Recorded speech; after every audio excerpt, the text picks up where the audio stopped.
Hello guys, welcome back. അപ്പൊ ഇന്നത്തെ video എന്ന് പറഞ്ഞാല് ഇന്ന് വെള്ളൂര് വാഗമൺ. ഇതുവരെ വാഗമണ് പോയിട്ടില്ല. അപ്പൊ എങ്ങനെ പോണം എന്തൊക്കെ വെച്ചാല്, അപ്പൊ ഞങ്ങളെ നാട്ടിലെ ഞങ്ങളെ വാർഡ് വിജയിച്ചിന്റെ വിജയാഘോഷ യാത്ര ആയിട്ട് ഇപ്പോഴാണ് പോണെന്നുള്ളൂ. അതിന് 2 ബസ്സൊക്കെ ഉണ്ട്. അപ്പം എല്ലാരും ഇങ്ങനെ പോവല്ലേ, ഫ്രീ ആണെന്ന് കേട്ടപ്പോ ചാടി പോണു ഗൈസ്. അപ്പൊ ഇന്ന് നമ്മള് വാഗമണ്ണ് ഇതുവരെ പോയിട്ടില്ല. അപ്പൊ അതിന്റെ ഒരു വിശേഷങ്ങൾ കാണിച്ചു തരാം. അപ്പം ഏതായാലും നമ്മളെ വീഡിയോ സ്കിപ്പ് ചെയ്യാതെ കാണാം. സബ്സ്ക്രൈബ് ചെയ്യുക, ഷെയർ ചെയ്യുക, നിങ്ങളെ അഭിപ്രായങ്ങൾ കമന്റ് ചെയ്യുക. അപ്പൊ ഇത് ഇങ്ങനത്തെ ഒരു യാത്രയാണ്. അപ്പൊ ആരൊക്കെ എന്തൊക്കെയുണ്ടോ ഒന്നും അറിയില്ല. കുറെ വയസ്സന്മാരുണ്ടാവും, കുറെ കുട്ടികളുണ്ടാവും. എന്തായാലും പോയി വെക്കാം. ബസ്സൊക്കെ എത്തിനാണ് വിളിച്ചിട്ടുണ്ട്. അപ്പം പോയിട്ട് അടുത്ത വിശേഷങ്ങൾ കാണിച്ചു തരാം. ഓക്കെ.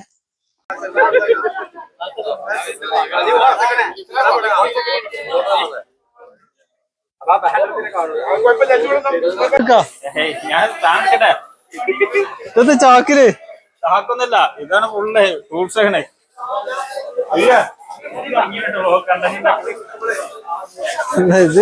ഇത് ടൂറല്ല, ചാക്കിലാണ്. നാളെ പണി നാളെ വരുമ്പോര് ഇറങ്ങിയേക്കുന്നു. ഇബിയെ നാളെ പൂട്ട് വെച്ചോ. ഓണത്തൊക്കെ പാടുണ്ടല്ലോ.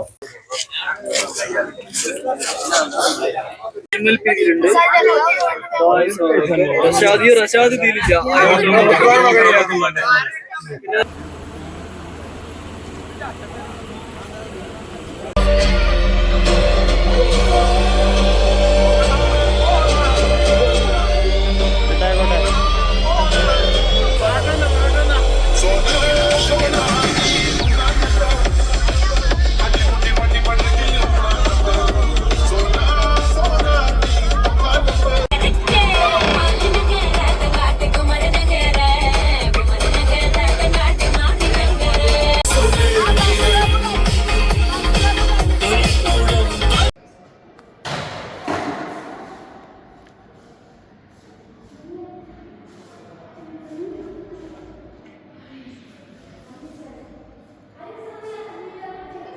അങ്ങനെ രാവിലെ തന്നെ ഇവിടെ വന്ന് ബസ്സിലൊക്കെ വന്ന് കടന്നുറങ്ങി എണീറ്റ് ഓഡിറ്റോറിയത്തില് രാവിലെ ഇവിടെ ഭക്ഷണം ഉണ്ടാക്കുന്നുണ്ട്. ഭക്ഷണത്തിന്റെ ആൾക്കാർ ഭക്ഷണം ഉണ്ടാക്കൂല എന്ന് പറഞ്ഞ 2 വ്യക്തികൾ. എത്താ ബിരിയാണിയോ കുഴിമന്തിയാണ്. കുഴിയില്ലാത്തോണ്ട് ഇവിടെ കരമന്തിയാക്കുക. കുഴിയില്ലാത്ത മന്തി. നമ്മളെ ബ്ലോഗറിന്റെ എങ്ങനെ പറയാ തന്നെ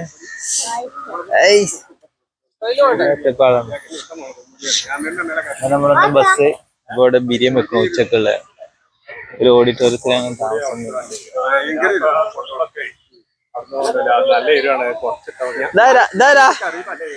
ഡ്രൈവറാ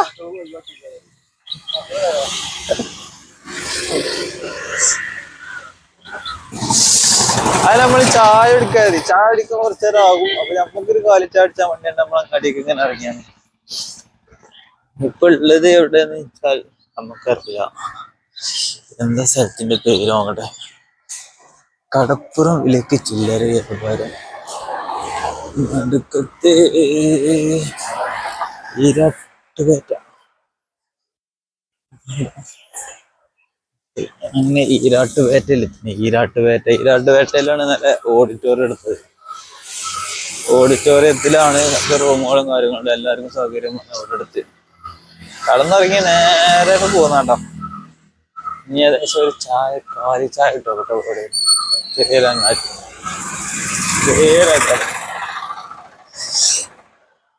കാലിച്ചായ കിട്ടിയിട്ട് കാണാം. ചായ രാവിലെ തന്നെ ഒരു കാലി ചേർന്നാലും അതുകൊണ്ട് പേരില്ല. അതായത് ഇത് കുടിച്ചിട്ട് തരാം. കഷ്ടം മതി, വെള്ളം വേണ്ട.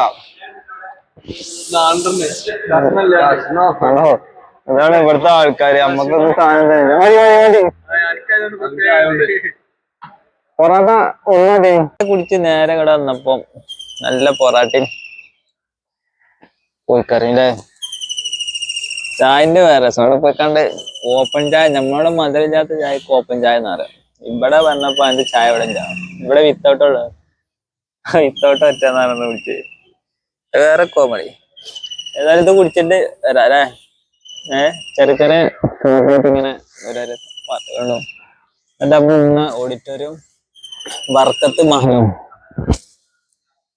നല്ല വിശാലമായ ഓഡിറ്റോറിയം അല്ലേ. നല്ല സൗകര്യമുള്ളല്ലേ, അടിപൊളി ഓഡിറ്റോറിയം. റൂമുണ്ട്, റൂം വേറെ ഉണ്ട്, ഓഡിറ്റോറിയറ്റ് വേറെ ഉണ്ട്.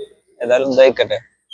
മറ്റേ നമ്മളെ കാത്തുക്കണമെന്നില്ല, അടിച്ച് കയറ്റുണ്ട്. എന്റെ പിന്നെ നമുക്ക് കഴിച്ചാലും പള്ളിയിലെത്തും. ദിവസം എന്ന് പറഞ്ഞാൽ റിപ്പബ്ലിക് ഡേ ആണ്. അപ്പൊ പതാക ഉയർത്തുന്നുണ്ട്.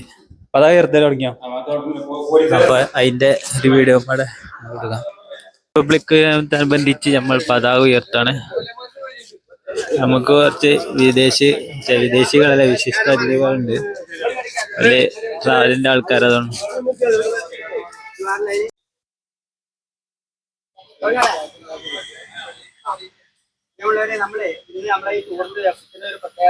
നമ്മുടെ പതാക ഉയർത്തുന്നത് ബഹുമാനപ്പെട്ട നമ്മളെ വാർഡ് മെമ്പർ കുന്നത്ത് ഹംസ ആണ്. അതേപോലെ തന്നെ റിപ്പബ്ലിക് ദിന സന്ദേശം നൽകുന്നത് ആദരണീയനായ ഇസ്മായിൽ മാസ്റ്റർ ആണ്. പിന്നെ അപ്പൊ എല്ലാവരെയും ഈ ചടങ്ങിലേക്ക് സ്വാഗതം ചെയ്യാണ്. ആദ്യമായിട്ട് പതാക ഉയർത്തല്. അപ്പൊ അതിനെല്ലാവരും അറ്റൻഷനായി നിൽക്കുക. പതാക ഉയർത്തി കഴിഞ്ഞാൽ ഒരു സല്യൂട്ട് എന്ന് പറയുമ്പോൾ പതാകക്ക് ഒരു സല്യൂട്ട് ചെയ്യുക, ഓർഡർ വരുമ്പോൾ ഒന്ന് താഴ്ത്തുക. അത് കഴിഞ്ഞ് പിന്നെ ഒരു നമുക്ക് ഇത് വേണ്ടല്ലേ, പതാക ഗാനം. പിന്നെ അവസാനം നമുക്ക് ദേശീയഗാനം അല്ലേ അല്ലേ, ഇത് കഴിഞ്ഞതിന് ശേഷം. അപ്പോൾ ദേശീയഗാനം അപ്പം ചൊല്ലേ. അത് നിന്നല്ലോ ജില്ലയിലേക്ക് മോൾ ഭാഗം അവിടെ തിരിതാവണം കേട്ടോ.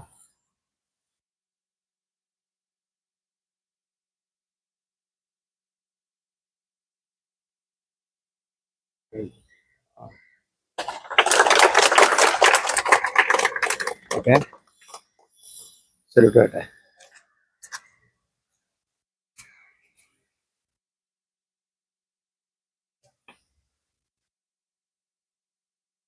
Yes, flag. ഓടാ. ഇനി റിപ്പബ്ലിക് ദിന സന്ദേശം പ്രസംഗത്തിന് വേണ്ടി ഉമാന ഇസ്മാൽ ക്ഷണിക്കുന്നു. പ്രിയമുള്ള സഹോദരന്മാരെ, നമ്മുടെ ഇന്ത്യ രാജ്യത്തിന്റെ 77ാമത് റിപ്പബ്ലിക് ഡേ ആണ് ഇന്ന്. റിപ്പബ്ലിക് ദിനം എന്ന് പറഞ്ഞാൽ നമുക്കറിയാം, നമ്മൾ സ്വാതന്ത്ര്യ ദിനത്തിൽ പതാക ഉയർത്താറുണ്ട്. സ്വാതന്ത്ര്യ ദിനമായി നമ്മൾ ആചരിക്കുന്നത് ഓഗസ്റ്റ് 15-നാണ്. റിപ്പബ്ലിക് ദിനം ജനുവരി 26-ആണ്. ഇത് തമ്മിലുള്ള വ്യത്യാസം, ഒന്ന് നമുക്ക് സ്വാതന്ത്ര്യം കിട്ടിയ ദിവസമാണ്. ആ സ്വാതന്ത്ര്യം കിട്ടിയതിന് ശേഷം, ആഗസ്റ്റ് 15-ന് സ്വാതന്ത്ര്യം കിട്ടിയതിന് ശേഷം നമ്മളുടെ ഇന്ത്യ രാജ്യം എങ്ങനെയാണ് ഇനി മുന്നോട്ട് പോകേണ്ടത് എന്ന് തീരുമാനിക്കുന്ന ഒരു ഭരണഘടന ഉണ്ടാക്കാൻ ഉള്ള സമയം, ഭരണഘടനയുടെ പ്രവർത്തനങ്ങളൊക്കെ മുമ്പേ ആരംഭിച്ചിരുന്നെങ്കിലും അത് പൂർത്തിയാക്കാനുള്ള സമയമൊക്കെ എടുത്തു. അങ്ങനെ ഒരു ഭരണഘടന നമുക്കുണ്ടാക്കി. ഇന്ത്യൻ ഭരണഘടന ഉണ്ടാക്കിയതിന് ശേഷം അത് ഫലത്തിൽ വരുന്നത് ആ ജനുവരി 26-നാണ്. 1950 നമ്മള് 1947 ആഗസ്റ്റ് 15-ന് നമുക്ക് സ്വാതന്ത്ര്യം കിട്ടിയിട്ടുണ്ടെങ്കിലും ഇന്ത്യ ഒരു റിപ്പബ്ലിക്കായി മാറുന്നത്, റിപ്പബ്ലിക് എന്ന് പറഞ്ഞാൽ ഒരു പരമാധികാര ജനാധിപത്യ രാജ്യമായി മാറുന്ന ഒരു ഭരണഘടന അംഗീകരിച്ച് ആ ഭരണഘടനയുടെ എഫക്റ്റ് വരുന്നത് 1950 ജനുവരി 26 മുതലാണ്.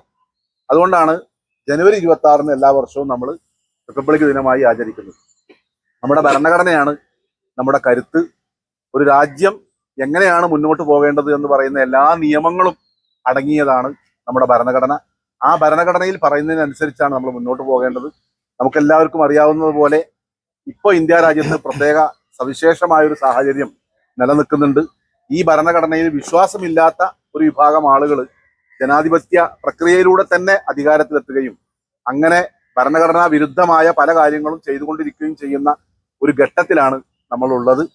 ആ കാലത്ത് തീർച്ചയായും രാജ്യം ഒറ്റക്കെട്ടായി മുന്നോട്ട് പോകണമെങ്കിൽ, നല്ല നിലക്ക് മുന്നോട്ട് പോകണമെങ്കിൽ, ജനാധിപത്യത്തിൽ വിശ്വസിച്ചുകൊണ്ട്, മതേതരത്വത്തിൽ വിശ്വസിച്ചു, നമ്മുടെ ഭരണഘടനയിലെ പ്രധാനപ്പെട്ട മൂല്യങ്ങളായ ജനാധിപത്യം, മതേതരത്വം എന്നിവയൊക്കെ ആ, വിശ്വസിച്ചുകൊണ്ട് അതിൽ അടിയുറച്ചു നിന്നുകൊണ്ട് ഇന്ത്യ രാജ്യത്തെ മുഴുവൻ ആളുകളും അതിൽ ജാതി മതഭേദമന്യേ എല്ലാ ആളുകളും ഒന്നിച്ചു നിന്നുകൊണ്ട് മുന്നോട്ട് പോകേണ്ട ഒരു സാഹചര്യമാണുള്ളത്.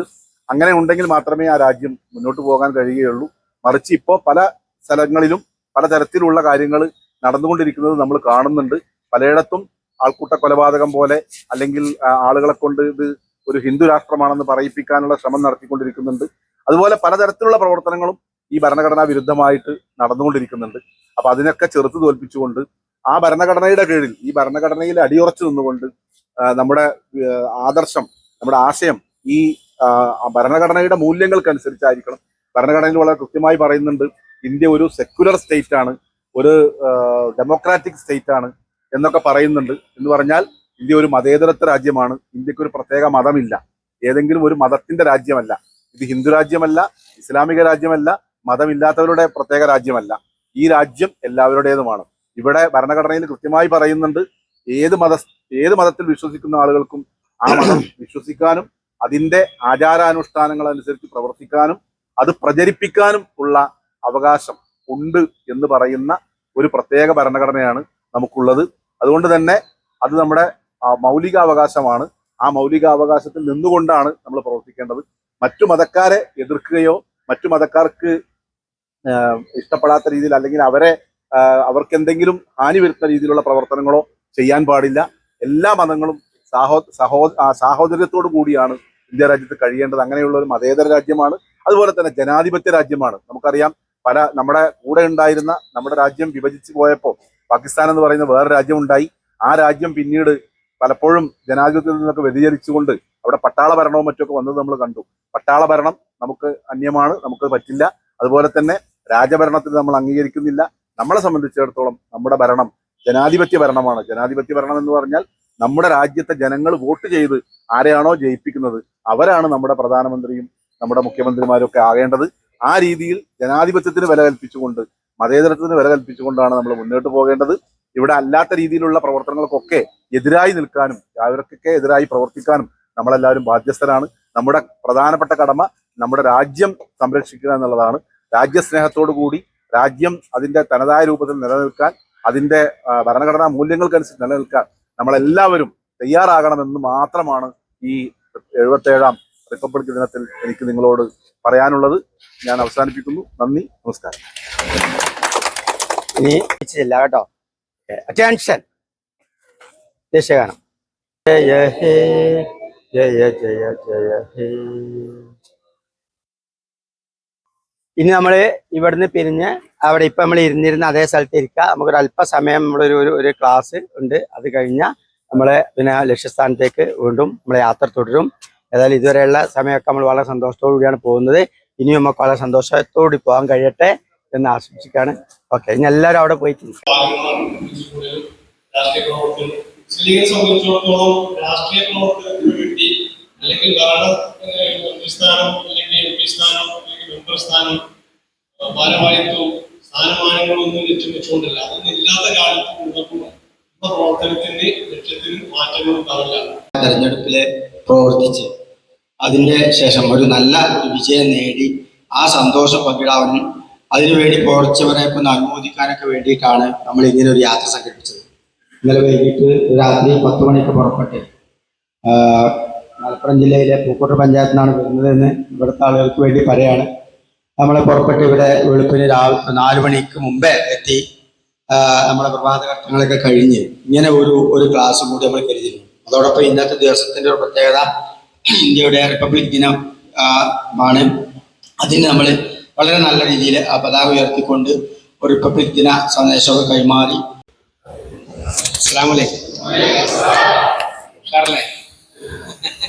അപ്രതീക്ഷിതവും അവിചാരിതവുമായിട്ടാണ് നിങ്ങളെ കാണാൻ കഴിഞ്ഞത്. വലിയ സന്തോഷം അറിയിക്കുകയാണ്. നിങ്ങളുടെ മുഖത്തെ ആ സന്തോഷവും കണ്ണുകളിലെ തിളക്കവും കാണുമ്പോൾ ഈ നഗരസഭയുടെ ചെയർമാൻ എന്ന നിലയിൽ എനിക്ക് അതിലേറെ സന്തോഷം തോന്നുകയാണ്. കാരണം നിങ്ങൾ ഈ പരിപാടിയിൽ പങ്കെടുക്കുന്ന ഈ നഗരപ്രദേശം എന്ന് പറയുന്നത് ഈ ഗ്രാമപഞ്ചായത്ത് അല്ലെങ്കിൽ ഈ ഭരണപ്രദേശം ഉണ്ടായ കാലം മുതൽ 7 പതിറ്റാണ്ട് കാലമായി ഇന്ത്യൻ യൂണിയൻ മുസ്ലിം ലീഗിന്റെ കൈകളിൽ ഭദ്രമായ പ്രദേശം. തെക്കൻ കേരളത്തിന്റെ പൊന്നാനി എന്ന് മഹാനായ മർഹൂം CH മുഹമ്മദ് കോയ വിശേഷിപ്പിച്ച മണ്ണിലാണ് നിങ്ങളിപ്പോൾ നിൽക്കുന്നത്. തെക്കൻ കേരളത്തിന്റെ പൊന്നാനി എന്ന് ഈ നാടിനെ വിശേഷിപ്പിക്കാൻ രണ്ട് പ്രധാനപ്പെട്ട കാര്യങ്ങളുണ്ട്. ഒന്ന്, നമ്മള് മുസ്ലിം ലീഗിന്റെ കൈകളിൽ ഞാൻ നേരത്തെ സൂചിപ്പിച്ചതുപോലെ ഈ നിമിഷം വരെ കഴിഞ്ഞ കാലങ്ങളിൽ വന്നിട്ടുള്ള എല്ലാ തദ്ദേശ സ്വയംഭരണ തെരഞ്ഞെടുപ്പുകളിലും മുസ്ലിം ലീഗ് വ്യക്തമായ ഭൂരിപക്ഷത്തോടുകൂടി ഭരണ നേതൃത്വം വഹിക്കുന്ന ഒരു പ്രദേശം. തെക്കൻ കേരളത്തിലെ മറ്റ് പല പഞ്ചായത്തുകളും നഗരസഭകളും ഇടയ്ക്കിടയ്ക്ക് മുസ്ലിം ലീഗിന്റെ കൈകളിലേക്ക് വന്നിടയ്ക്ക് വഴുതി പോകുമെങ്കിലും ഈരാറ്റുപേട്ടയെ സംബന്ധിച്ചിടത്തോളം അതിൻ്റെ ഒരു ആളുകൾക്ക് ലീഗിനോടുള്ള ക്രെഡിബിലിറ്റി അത്രമേലുണ്ട് എന്നുള്ളതാണ് മഹാനായ CH പതിറ്റാണ്ടുകൾക്ക് മുമ്പ് ഈ നാടിന്റെ തെക്കൻ കേരളത്തിന്റെ പൊന്നാനി എന്ന് വിശേഷിപ്പിച്ചു. ആ സന്തോഷത്തിൽ പങ്കാളികളാവാൻ നിങ്ങളും എത്തിയതിൽ ഞാനും സന്തോഷിക്കുന്നു. തീർച്ചയായിട്ടും ഈ നഗരത്തിൽ കുറേ കാര്യങ്ങൾ ചെയ്യാനുള്ള ഒരു നിയത്തിലാണ്, ആ ഒരു ഫിക്കറിലാണ് ഇപ്പോൾ ഉള്ളത്. അപ്പൊ നിങ്ങൾ കാര്യമായി എന്ത് ചെയ്യുക, ദുആ ചെയ്യുക. ഇനി അടുത്ത തവണ വരുമ്പോഴും ഈ ഊഷ്മളത നമുക്ക് നാട്ടിൽ നിലനിൽക്കണം. ആ രീതിയിൽ മുമ്പോട്ട് പോകാൻ ഇവിടെ MSFന്റെ പ്രിയപ്പെട്ട സഹപ്രവർത്തകർ, സഹഭാരവാഹികളൊക്കെ ഇവിടെയുണ്ട്. ഈരാറ്റുപേട്ടയിലെയും എല്ലായിടത്തെയും എല്ലാവർക്കും എല്ലാവിധ അഭിവാദ്യങ്ങൾ നേരുന്നു. ഈ പ്രോഗ്രാം ഉദ്ഘാടനം ചെയ്തതായി ബിസ്മില്ലാഹിർ റഹ്മാനിർ റഹീം പ്രഖ്യാപിച്ചുകൊണ്ട് ഞാൻ എൻ്റെ വാക്കുകൾ നിർത്തുന്നു. നന്ദി, നമസ്കാരം, അസ്സലാമു അലൈക്കും. അതിനെ മുസ്ലിം യൂത്ത് ലീഗിന്റെ സംസ്ഥാന വൈസ് പ്രസിഡന്റ് KM മായൻ സാഹിബ് അവരുകളെ ക്ഷണിക്കുന്നു. സ്വത്ത് രാഷ്ട്രീയമാണ്, ഐഡന്റിറ്റി പൊളിറ്റിക്സ് ആണ്. നമ്മൾ സാമുദായിക രാഷ്ട്രീയ പാർട്ടിയാണ്. സമുദായത്തെ ഉന്നമനത്തിലേക്ക് എത്തിക്കുമ്പോൾ തന്നെ നമുക്ക് ചുറ്റുമുള്ള ബഹുസ്വര സമുദായത്തിൽപ്പെട്ട സഹോദര സമുദായത്തിൽപ്പെട്ട ആളുകളോട് ഏറ്റവും സൗഹാർദ്ദപൂർവം പ്രവർത്തിക്കുകയും അവർക്കും കൂടി വേണ്ടി നമ്മുടെ പ്രവർത്തന മേഖല മാറ്റുകയും ചെയ്യുന്ന ഏറ്റവും സുതാര്യമായ രാഷ്ട്രീയ പ്രവർത്തനമാണ് മുസ്ലിം ലീഗ് നടത്തുന്നത്. നമ്മുടെ വാർഡ് യൂത്ത് ലീഗിന്റെ ജനറൽ സെക്രട്ടറി മുനിസിപ്പൽ ചെയർമാനോട് ഭാരാർപ്പണം നടത്തുകയാണ്. അതിനുവേണ്ടി ക്ഷണിക്കുന്നു. സൽമാൻ.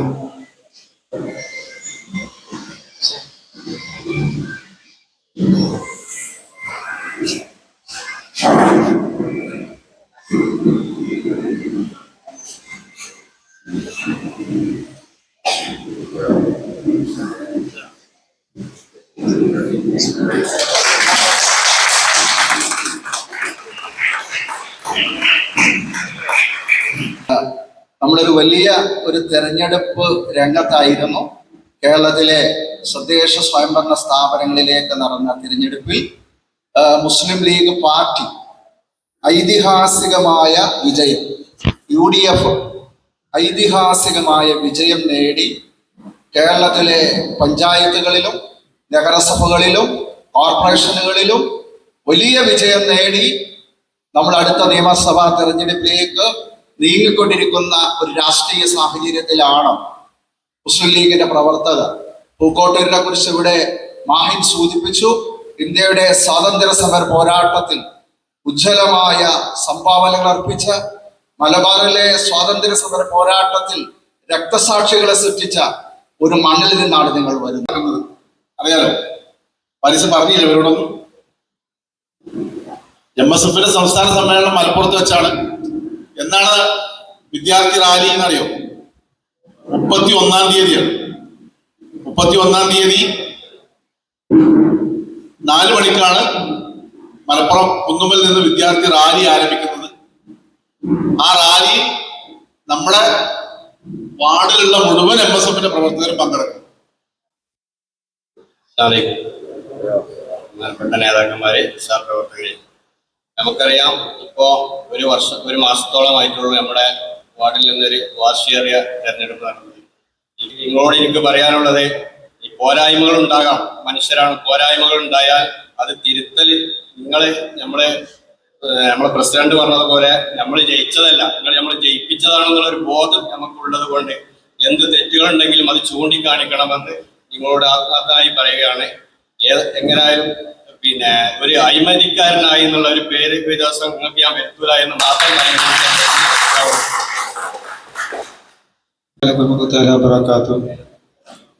പ്രിയമുള്ള നേതാക്കന്മാര്, പ്രവർത്തകര്, ഇവിടെ ഒരുപാട് സംസാരിച്ചു. ഇനി കൂടുതൽ ഞാൻ സംസാരിക്കുന്നില്ല. കാരണം നമുക്കെല്ലാവർക്കും അറിയാം, ആർക്കും കുറെ നേരം ഇരിക്കാനോ അല്ലെങ്കിൽ നമുക്കറിയാം ഒരു സ്റ്റാറ്റസ് പോലെ 1 മിനിറ്റ് വേറെ സ്റ്റാറ്റസ് നമ്മൾ കാണില്ല, സ്കിപ്പ് ചെയ്ത് കളയാണ്. നമ്മുടെ പരിപാടിക്ക് എല്ലാവിധ ആശംസകളും പറഞ്ഞുകൊണ്ട് ഈ പരിപാടിക്ക് എല്ലാവിധ ആശംസകൾ അറിയിച്ചു. വാർഡ് മുസ്ലിം ലീഗിന്റെ ട്രഷറെ ഐദ്രുവിനെ ക്ഷണിക്കുന്നു. നമ്മുടെ ഈ പരിപാടിക്ക് എല്ലാവിധ സഹായവും സഹകരിച്ച എല്ലാവർക്കും ഒറ്റ വാക്കിൽ നന്ദി പറഞ്ഞുകൊണ്ട് നമ്മുടെ പരിപാടി പതാക ഉയർത്തി ക്ലാസ്സും ചെറിയ ക്ലാസ്സൊക്കെ കഴിഞ്ഞ് ഇനിയാണ് ശരിക്ക് വാഗമൺ യാത്ര പോണത്. അപ്പൊ ഇവിടുന്ന് ഞങ്ങൾ തിരിയാണ്. അപ്പൊ ഈ വീഡിയോ ഇവിടെ വെച്ച് എൻഡ് ചെയ്യാണ്. അതിന് കൂടുതൽ ലെങ്താണോണ്ട്. അപ്പൊ അടുത്ത വീഡിയോ കാണണമെങ്കിൽ സബ്സ്ക്രൈബ് ചെയ്യാത്ത സബ്സ്ക്രൈബ് ചെയ്യുക, ലൈക്ക് ചെയ്യുക, ഷെയർ ഒക്കെ ചെയ്യുക. അപ്പൊ അടുത്ത 2-ാം ഭാഗത്ത് കാണാം. ബൈ.